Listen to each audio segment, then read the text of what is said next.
अस्सलाम वालेकुम dear students, welcome to stamp international publisher. This is Tayyaba Shakeel. Dear students, आज की इस वीडियो में हम जानेंगे पर्शियन सिविलाइजेशन के सोशल स्ट्रक्चर के बारे में कि उन्होंने किस तरीके से अपने लोगों को डिवाइड किया हुआ है मुख्तलिफ लेवल्स में, मुख्तलिफ रैंक्स में। Social structure of ancient Persia, कदीम फारसियों का समाजी ढांचा। King and the royal family. In social hierarchy of Persia, this was the highest class. King had the topmost position, then royal family come. Basically, royal family had blood relationship with kings, but some adopted kids were also included. फारस के समाजी दर्जों में सबसे आला तबका था ये। बादशाह सबसे ऊंचे मुकाम पर होता था। इसके बाद शाही खानदान का नंबर आता था।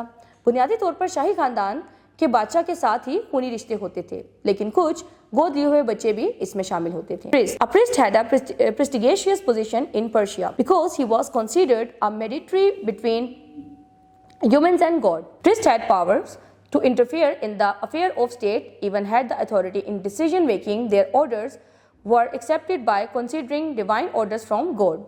फारिस में मजहबी पेशवा को एक बावकार मुकाम हासिल था क्योंकि इन्हें इंसानों और खुदा के दरमियान एक वास्ता समझा जाता था। मजहबी पेशवा रियासत के मामलात में मुदाखलत कर सकते थे। उन्हें यह इख्तियार हासिल था।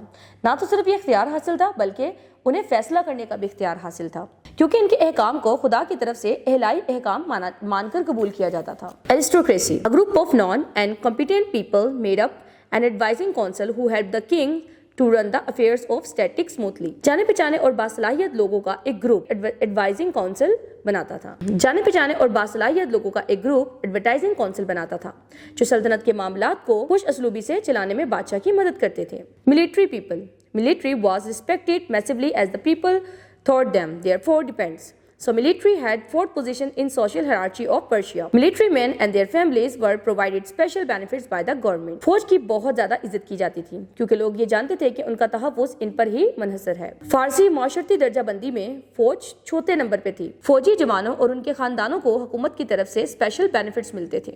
Traders. Next to military, a group of people belong to business has position. They basically belong to middle class who enjoyed a lot more than lower communities. फौज के बाद उन लोगों का दर्जा था जो कारोबार से वाबस्ता थे। इनका ताल्लुक बुनियादी तौर पर मिडिल क्लास से था जो लोअर क्लास के मुकाबले में बहुत ज्यादा सहूलतों से लुत्फ़अंदोज़ होते थे। Craftsman, this class was comprised of skilled people who work manually. They manufactured pieces, clothing, furniture, sculptures, household items, tools, machines and jewelries. ये तबका हुनरमंद लोगों पर मुश्तमिल था जो हाथों से काम करते थे और आराइशी अशिया जैसे कि कपड़े, फर्नीचर, मुजस्मे, घरेलू अशिया, औजार, मशीनें और ज़ेवरात वगैरह बनाते थे। Peasants, किसान, these were the people who belonged to ordinary class of farmers, either laborer or owner of the small farms. ये वो लोग थे जिनका ताल्लुक किसानों के आम तबके से था। ये या तो मजदूर थे या छोटे छोटे खेतों के मालिक थे। Slaves, Ghulam, these were the lowest level people in ancient Persia. They were forced to lead a poor, miserable life. They possessed zero rights of their own and least amount of life facility. ये कदीम फारिस के सबसे निचले दर्जे के लोग थे। इनको अफलास किसी जिंदगी गुजारने पर मजबूर किया जाता था। इनके कोई हकूक नहीं होते थे और ना ही जिंदगी की बहुत सारी सहूलतों से लुत्फ़ अंदोज़ होते थे। तो बच्चों, आज की इस वीडियो में हमने जाना कि किस तरह पर्शियन सिविलाइजेशन ने अपने लोगों को मुख्तलिफ रैंक्स में डिवाइड किया होता है। उनमें कौन से अपर लेवल पर होते हैं, कौन से मिडिल लेवल पर होते हैं, कौन कौन से बिल्कुल लोअर लेवल पर मौजूद होते हैं। तो ये तमाम की तमाम क्लासेस हमने आज की इस वीडियो में पढ़ी। मिलते हैं अगली वीडियो में ग्रीक सिविलाइजेशन के साथ। Till then take care yourself. अल्लाह हाफिज़।